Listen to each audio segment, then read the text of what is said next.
గోదావరి నదిలో పుష్కలంగా నీళ్లుండగా పోలవరానికి అభ్యంతరం చెప్పడం సరికాదని ఏపీ సీఎం చంద్రబాబు అన్నారు. పోలవరం నిర్మాణ పనులను ఇవాళ సీఎం పరిశీలించారు. సముద్రంలో కలిసే నీళ్లు ఎవరైనా వాడుకోవచ్చని, నీటి విషయంలో రాజకీయాలు చేయొద్దని తెలంగాణను కోరుతున్నానన్నారు. రాజకీయ నేతలు పోటీపడి మాట్లాడటం సరికాదన్నారు. అక్కడి ప్రజలు కూడా ఆలోచించాలని చెప్పారు. తెలుగు జాతి ఒక్కటే ఇచ్చిపుచ్చుకునే ధోరణి ఉండాలన్నారు. ఇద్దరి మధ్య విరోధాలు పెరిగి ఆనందించే పరిస్థితి రాకూడదన్నారు. ఆర్టీఎస్ నీళ్లు రాకుంటే జూరాల నుంచి నీళ్లు తెచ్చి మహబూబ్ నగర్ కు ఇచ్చామని చంద్రబాబు గుర్తు చేశారు. దేవాదుల కల్వకుర్తిని తానే ప్రారంభించానని, దేవాదులను మరింత ముందుకు తీసుకెళ్లండని సీఎం హితో పలికారు.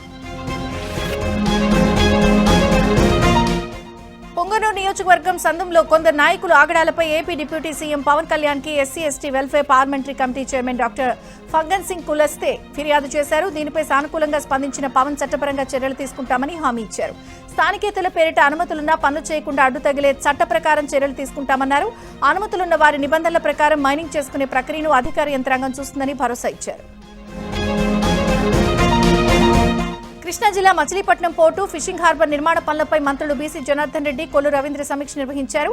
పనుల పురోగతిపై అధికారులను అడిగి తెలుసుకున్నారు. పనుల్లో వేగం పెంచి నిర్ణీత సమయానికి అందుబాటులోకి తీసుకురావాలని అధికారులను ఆదేశించారు. 2026 డిసెంబర్ నాటికి మచిలీపట్నం పోర్టును ఆపరేషన్లోకి తీసుకొస్తామని మంత్రులు స్పష్టం చేశారు. ఇటీవలే ఐఐటీ చెన్నై నుంచి కొత్త డిజైన్ వచ్చిందని, దాని ద్వారా మౌత్ ను ఓపెన్ చేసి పనులు నిర్వహిస్తున్నామని మంత్రులు తెలిపారు. National medical commission chairman doctor Abhijit Chandrakant Seth CM camp కార్యాలయంలో సీఎం చంద్రబాబును మర్యాదపూర్వకంగా కలిశారు.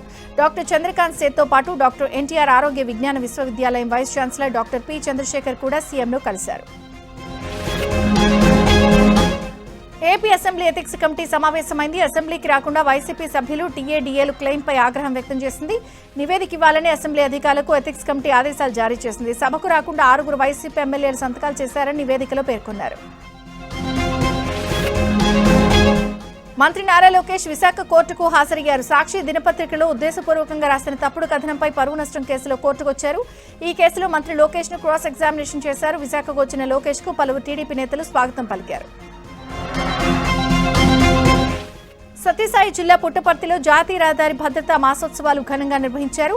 స్థానిక సత్యమ్మ గుడి నుంచి ఎంపీ బీకే పార్థసారథి జెండా ఊపి ర్యాలీ ప్రారంభించారు. హెల్మెట్ ధరించడం ప్రాణరక్షణకు తొలి అడుగని పార్థసారథి అన్నారు. కుటుంబ భవిష్యత్తు భద్రత కోసం ప్రతి ప్రయాణంలో హెల్మెట్ తప్పనిసరిగా ధరించాలని ప్రజలకు పిలుపునిచ్చారు. ప్రతి ఒక్కరూ ట్రాఫిక్ రూల్స్ పాటించాలని సూచించారు. సూర్యాపేట జిల్లా హుజూర్ నగర్ లో నిర్మాణంలో ఉన్న మోడల్ హౌసింగ్ కాలనీ పనులను మంత్రి ఉత్తమ్ కుమార్, పొంగులేటి శ్రీనివాసరెడ్డి పరిశీలించారు. పనుల పురోగతిపై అధికారులతో సమీక్షించిన మంత్రులు పనులు త్వరగా పూర్తి చేయాలని ఆదేశించారు. సిఫారసులు చేసిన అర్హత లేని వారికి ఇళ్లు కేటాయించబోమని మంత్రులు స్పష్టం చేశారు. 69వ జాతీయ అండర్ 17 బాలుర కబడ్డీ పోటీలకు భద్రాద్రి కొత్తగూడెం జిల్లా పినపాక నియోజకవర్గంలోని ఏడోళ్ల బయ్యారం జెడ్పీ హైస్కూల్ వేదికైంది. కబడ్డీ పోటీలను మంత్రులు సీతక్క, వాకటి శ్రీహరి లాంఛనంగా ప్రారంభించారు. ఇవాళ నుంచి 5 రోజుల పాటు జరిగే పోటీలను మౌరీ టెక్ కంది చారిటబుల్ ట్రస్ట్ ఆధ్వర్యంలో ఏర్పాట్లు పూర్తి చేశారు. హైదరాబాద్, ఢిల్లీ వంటి మహానగరాల్లో ఉండే క్రీడా సౌకర్యాలు ఏజెన్సీ ప్రాంతమైన ఏడోళ్ల బయ్యారంలో ఉండటం ఆశ్చర్యం, ఆనందం కలిగిస్తుందని మంత్రులు తెలిపారు. క్రీడాకారులు బాగా ఆడి ప్రాంతానికి జాతీయ స్థాయిలో గుర్తింపు తీసుకురావాలని కోరారు. హైదరాబాద్ లో ఆధునిక కెరీర్ ఏఐ ప్లాట్ఫామ్ ఇండియా కార్యాలయాన్ని మాజీ మంత్రి హరీష్ రావు ప్రారంభించారు. విద్యార్థులకు ఉద్యోగం అందించడానికి సంపూర్ణ మద్దతు ఇవ్వడమే లక్ష్యంగా ఈ ఏఐ ప్లాట్ఫామ్ రూపొందించారు. అమెరికాలో ఉద్యోగ అవకాశాల కోసం ఎదురుచూస్తున్న వారితో పాటు H1B వీసా కోసం ప్రయత్నిస్తున్న వారికి ఈ కార్యాలయం సేవలు అందించనుంది. నామమాత్రపు సబ్స్క్రిప్షన్ తో నమోదు చేసుకుని ఉద్యోగ ఉపాధి అవకాశాలు పొందొచ్చు. తెలంగాణలో యూరియా దొరక్క రైతులు తీవ్ర ఇబ్బందులు పడుతున్నారని బీఆర్ఎస్ వర్కింగ్ ప్రెసిడెంట్ కేటీఆర్ అన్నారు. యూరియా కోసం యాప్ తెచ్చామంటూ కాంగ్రెస్ ప్రభుత్వం కొత్త డ్రామా చేస్తోందని ఆరోపించారు. షాపుల్లో యూరియా లేనప్పుడు యాప్లు ఏం చేస్తాయని ప్రశ్నించారు. ఖమ్మం బీఆర్ఎస్ ఆఫీసులో జరిగిన సర్పంచుల అభినందన సభలో కేటీఆర్ పాల్గొన్నారు. Orange travels MD Sunil Kumar ను జీఎస్టీ అధికారులు అరెస్ట్ చేశారు. 22 కోట్లు ఎగ్గొట్టిన జీఎస్టీ కేసులో సునీల్ అరెస్ట్ చేశారు. నాంపల్లి కోర్టులో సునీల్ కుమార్ ను హాజరుపరిచారు. తెలంగాణ వ్యాప్తంగా జీఎస్టీ ఎగవేస్తున్న వ్యాపారవేత్తలపై అధికారులు కొరడా జుల్పించారు. 3 నెలలు గడువు ముగిసిన సునీల్ కుమార్ జీఎస్టీ చెల్లించకపోవడంతో 2017 జీఎస్టీ చట్టం కింద అరెస్ట్ చేశారు. విజయవాడలోని ఈద్ స్ట్రీట్ వద్ద 37వ జాతీయ రహదారి భద్రతా మాసోత్సవాలు ఘనంగా నిర్వహించారు. ఈ సందర్భంగా రోడ్డు భద్రతా నియమాలపై విద్యార్థులతో పోలీసులు ప్రమాణం చేయించారు. మైనర్లకు వాహనాలు ఇవ్వకూడదని తల్లిదండ్రులకు డీసీపీ సెరిన్ బేగం సూచించారు. ట్రిపుల్ రైడింగ్ చేస్తే కఠిన చర్యలు తప్పవన్నారు. పిల్లలు, పెద్దలు అందరూ ట్రాఫిక్ నిబంధనలు పాటించాలని కలెక్టర్ లక్ష్మీసా సూచించారు. నామమాత్రంగా విధులకు హాజరై సొంత పనులపై యథేచ్ఛగా తిరుగుతున్న ఉపాధ్యాయుడిపై చర్యలు తీసుకోకుండా పాఠశాల ప్రధాన ఉపాధ్యాయుడు తోటి ఉపాధ్యాయులు చోద్యం చూస్తున్నారు. సత్యసాయి జిల్లా ధర్మవరం మండలం పోతుకుంట జిల్లా పరిషత్ ఉన్నత పాఠశాలలో పనిచేస్తున్న తెలుగు పండిట్ శ్రీనివాసులు నాయక్ నిర్వాకంపై విమర్శలు వెలువెత్తుతున్నాయి. ప్రతిరోజు పాఠశాలకు వచ్చి సంతకం చేసే వ్యక్తిగత పనులపై వెళ్లిపోతూ ఉండడంపై విద్యార్థుల తల్లిదండ్రులు ఆగ్రహం వ్యక్తం చేస్తున్నారు. పిల్లలకు చదువు చెప్పని ఉపాధ్యాయుడిపై చర్యలు తీసుకోవాలని డిమాండ్ చేస్తున్నారు. ఖమ్మం జిల్లా మదిరి మండలం దెందుకూరు కోదండ రామాలయం భూములు అక్రమకు గురయ్యాయి. ఏకంగా రామాలయం భూమిలో రోడ్డు కూడా వేసేశారు. గ్రామస్తులు అధికారుల దృష్టికి తీసుకెళ్లినా పట్టించుకోవడం లేదంటూ గ్రామస్తులు ఆందోళనకు దిగారు. కోదండ రామాలయానికి దాతలిచ్చిన 6 ఎకరాల భూమిలో 3 ఎకరాలు చుట్టుపక్కల రైతులు ఆక్రమించుకుని సాగు చేస్తున్నారు. మిగిలిన 3 ఎకరాల్లో కొంతమంది తమ పొలాలకు వెళ్లేందుకు ఏకంగా రోడ్డు వేశారు. ఇప్పటికైనా అధికారులు స్పందించి ఆ భూములు ఆలయానికి అప్పగించాలని గ్రామస్తులు డిమాండ్ చేస్తున్నారు. ప్రజలను రక్షించాల్సిన రక్షక భటులే భక్షక భటులైన ఘటన కర్నూలు జిల్లా కౌతాళంలో జరిగింది. పేకాటాడుతూ దొరికిన 5గురిలో ఒకరిని వదిలేసిన పోలీసులు మిగతా 4 దగ్గర లంచం డిమాండ్ చేశారు. కేసులు లేకుండా వదిలేయాలంటే 12,000 ఇవ్వాలని వదిలేస్తామని 3 కానిస్టేబుల్స్ డబ్బు డిమాండ్ చేసిన వీడియో ఇప్పుడు సోషల్ మీడియాలో వైరల్ గా మారింది. ప్రజలకు రక్షణ కల్పించాల్సిన పోలీసులే లంచాలు డిమాండ్ చేయడంపై పలువురు విమర్శిస్తున్నారు. తమ ఊరి వంతెన కోసం ఆ రైతులు నడుం బిగించారు. శ్రమదానంతో స్వతహాగా తాత్కాలిక వంతెన నిర్మించుకుంటున్నారు. నిర్మల్ జిల్లా కొసగట్ట యాపలగూడ ఊరి మధ్యలో ఉన్న దోతి వాగుపై వంతెన లేక ఇరు గ్రామాల ప్రజలు తీవ్ర ఇబ్బందులు పడుతున్నారు. దీంతో గ్రామస్తులంతా కలిసి బండరాళ్లను పేర్చి ట్రాక్టర్ సహాయంతో వంతెన నిర్మించుకుంటున్నారు. పండించిన పంటను మార్కెట్కు తరలించేందుకు ఇబ్బందులు పడుతున్నామని అధికారులు వెంటనే స్పందించి శాశ్వత రోడ్డు సౌకర్యం కల్పించాలని గ్రామస్తులు.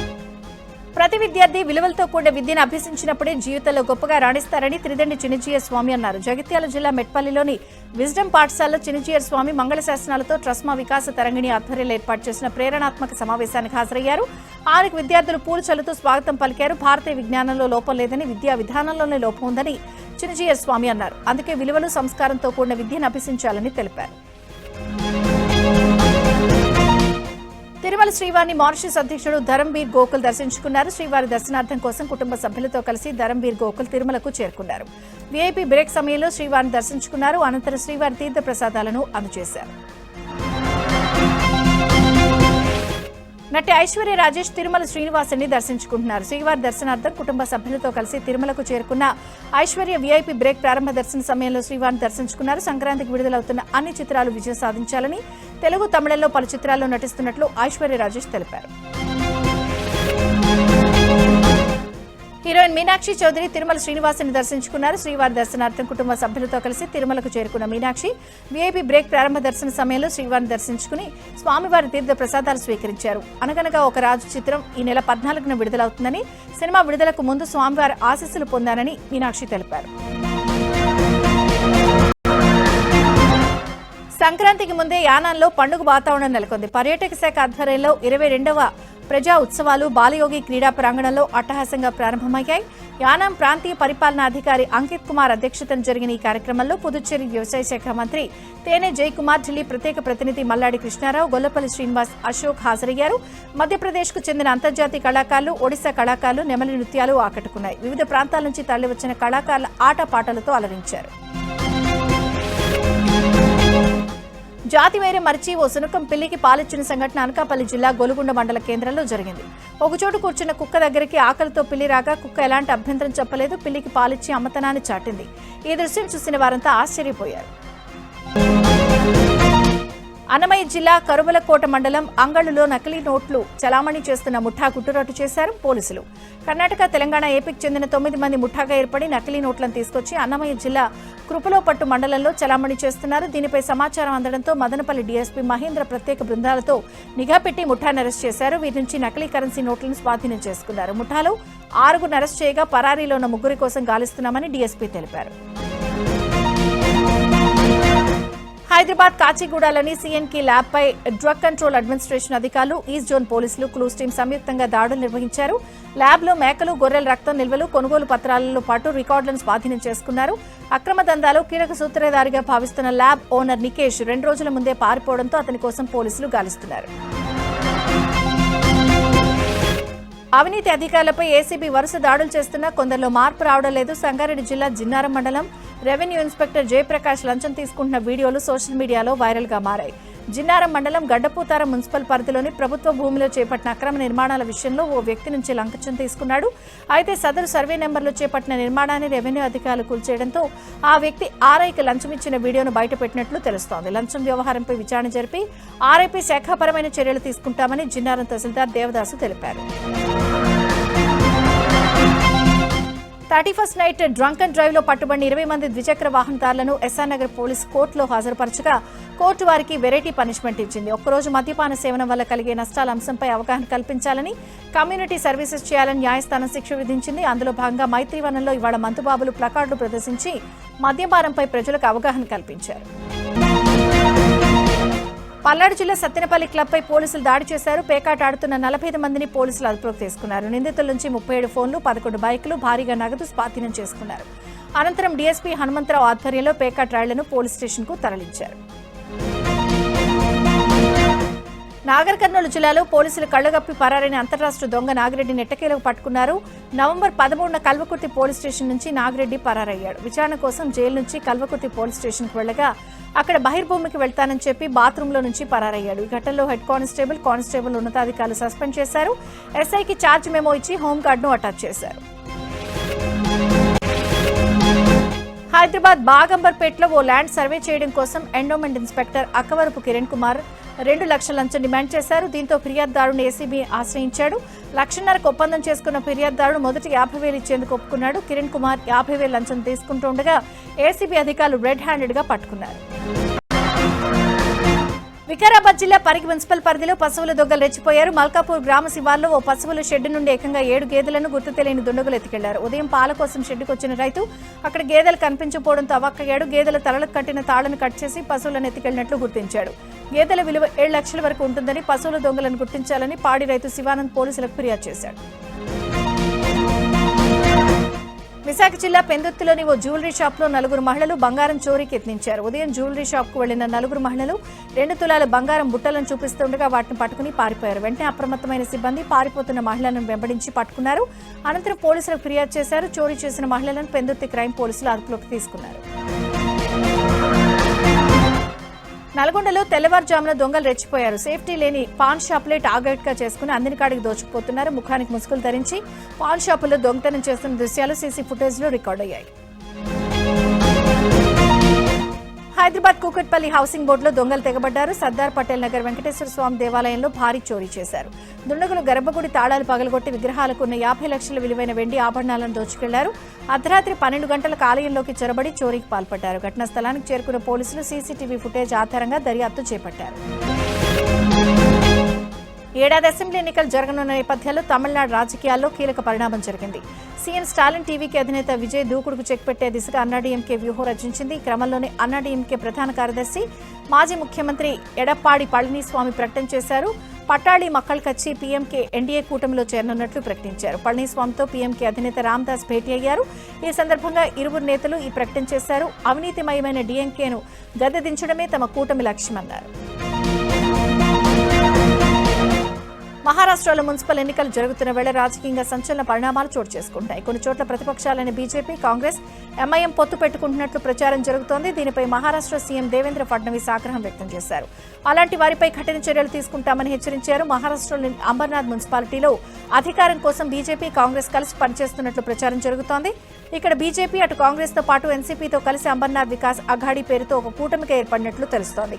ఈ పొత్తుతో శివసేనకు చెక్ పెట్టేందుకు ఆయా పార్టీలు ప్రయత్నిస్తున్నాయి.